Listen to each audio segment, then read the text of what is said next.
Të dashur shqiptar, ka ndodhur diçka shumë e rëndë. Në Facebook, në TikTok, në të gjitha rrjetet sociale, po qarkullon një film që quhet Banorë të rinj po zëvendësojnë fantazmat ilire. Nuk doja ta besoja, e shkarkova vetë dhe po e tregoj dhe juve. Është një projekt i lobit grek në Shtetet Bashkuara, i cili kërkon të bëjë në Apolloni atë që çufot bën në Palestinë. Por do e kenë më të lehtë, sepse në Apolloni ka vetëm varre greke, që ne i quajmë varre ilire.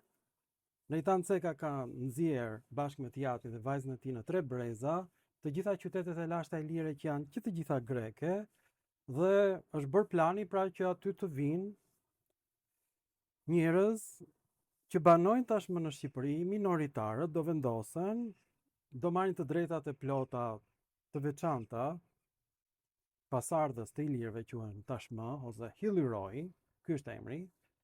Ka kuptimin njerëz me sy çakër dhe me bisht, është sharje që na vun ne, po tani ata e mbajnë për vete sepse ju intereson.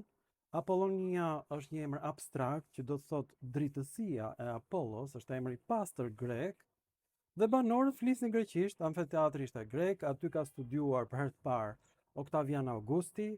Ky është universiteti më i lashtë i botës, dhe në Apolloni, Lisos dhe Dyrachion janë zbatuar ligjet e Platonit.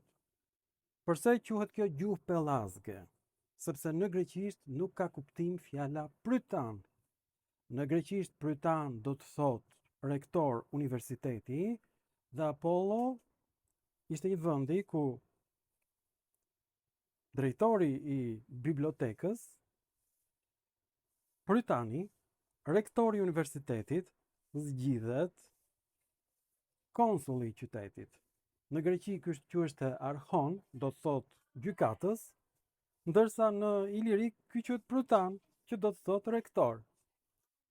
Pra, gjuha ilire është një greqishte që ka evoluar në Iliri, Kroaci, Dardani, Maqedoni, është një gjuhë e veçantë, greke po ashtu, por quhet pellazge sepse fjalë që në greqisht kanë kuptimin rektor, këtu kanë marrë kuptimin prokonsul, guvernator. Diçka e ngjashme ka ndodhur në kohët moderne. Ambasadori i superfuqisë, që në momentin që ka ardhur për herë të parë në Shqipëri, ka qenë praktikisht guvernator i provincës greke, që quhet Albania, që ta dini ju. Kjo është në kohët e sotme, është ambasadori, është guvernator. Këtë ka thënë i nderuari zoti Sali Berisha.